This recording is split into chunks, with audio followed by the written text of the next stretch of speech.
So, yan. Break time, break time.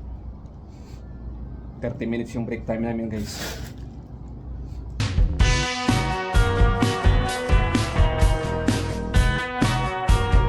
So, yun guys. 'Di ba? Pinag-drive na ako ng amo, tapos sabi niya ano daw, testing lang daw, testing. Sus. Testing na ano na ngayon, araw-araw na akong pinahatid sundo. Ito pa guys, kahapon kulang kami ng mga stock sa store. Tapos ngayon wala talagang driver.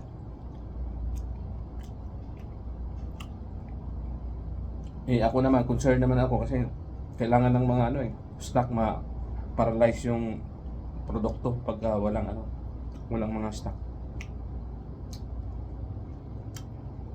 So ang ginawa ng amo ko, tinawagan ako. Pupunta daw kami ng Tukba kasama yung Yemeni kasi nandito kami sa Asisya Al-Kubar.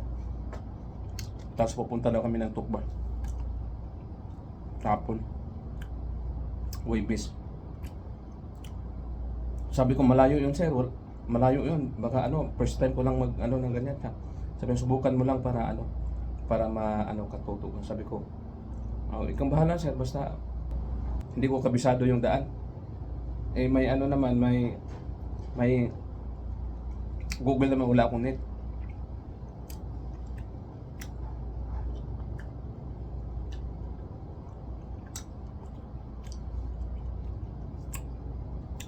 So ngayon, mga yata yung biyahe, mga 20 minutes yata yung biyahe mula dito. Sinubukan ko kasi dami nang pinamili.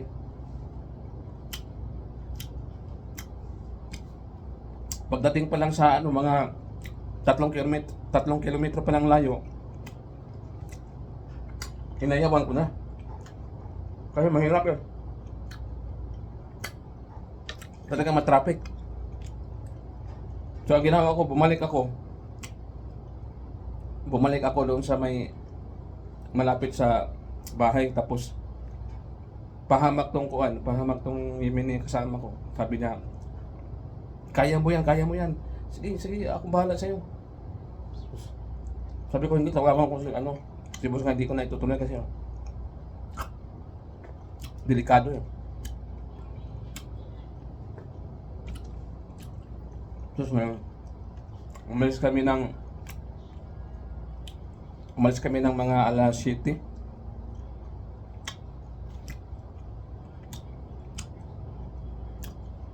Tapos yun, sabi ko, sige, ikaw bahala, basta sabi ko, sige, ikaw bahala, basta magka-problema, ikaw mananagot na. Sabi niya, wala ko, kaya mo yan. Tapos kinaya ko guys. Pagdating pa lang sa Kusama, ang dami ng mga pulis doon sabi ko baka mamaya ako nito, masita ako. Sawa na Diyos, nakarating naman kami doon sa Tukba, pero pahirapan. Kasi wala kaming map, wala kaming internet. Bali yung kasama ko na nagturo na ganito ka, dito ka, pupunta ganito ka. Tapos yung turo niya mali. Kaya nakarating kami doon mga kulang-kulang 1 oras. Kasi ikot kami ng ikot doon sa Tukba. Ang daan, maliliit na. Tapos matraffic. Tapos hindi namin yung lugar na pupuntahan namin. Walang bakanting parking. Ikot lang kami ng ikot doon.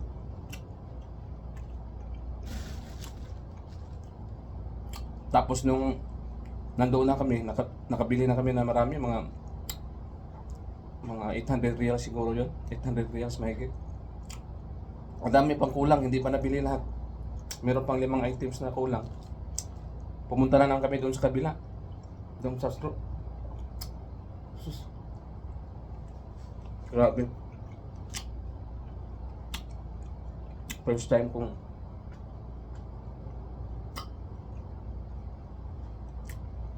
nagmamaniho na ganong kalayo. Dito lang sana malapit-lapit. Okay lang sana.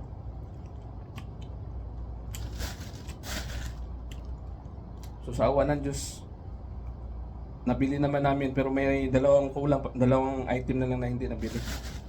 Kaya ngayon, sinabihan naman ako nga pupunta daw ako doon. Sabi ko hindi na ako pupunta kasi sobrang layo. So yun guys, pagkatapos naming namili yun, pauwi na kami. Tapos yung turo ng kasama ko doon daw sa sa baba ng flyover para makabalik kami sa bahay. So pagturo niya, dito ako sa baba dumaan, bumalik na naman kami doon sa pinakasintro.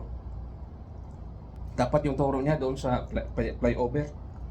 Ikot lang kami ng ikot doon sana. Nakarating nga kami ng Ramania eh. Doon sa Cornets, ganyan, ikot. Hanggat umalis kami ng alas 7. Umalis kami ng alas 7 ng gabi. Nakarating kami mga mga alas 11. Alas 11 ng gabi. 4 na oras din kaming nandoon sa labas. Buti naman sa awa ng Diyos nakarating din.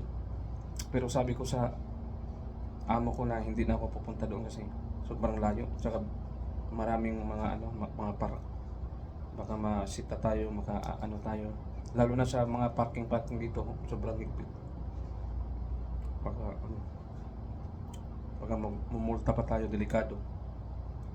Tapos sinabihan ako ngayon ng amo ko na babalikan ko daw doon yung hindi nabili.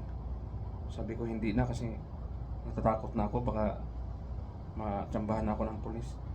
Sabi niya, wag kang matakot, kami ang bahala sa'yo. Sabi ko, wag lang muna sir kasi okay lang pagka malapit, ayoko na doon kasi walang problema naman sa yung iwasan natin yung disgrasya, diba? Kasi sabi ng amo ko, sige, gumawa na lang ako ng dito, product doon sa baba. Kaya kayo guys, so hanggang dito lang muna tayo guys. Thank you for watching. Abangan nyo ang susunod na kabanata. Maraming salamat.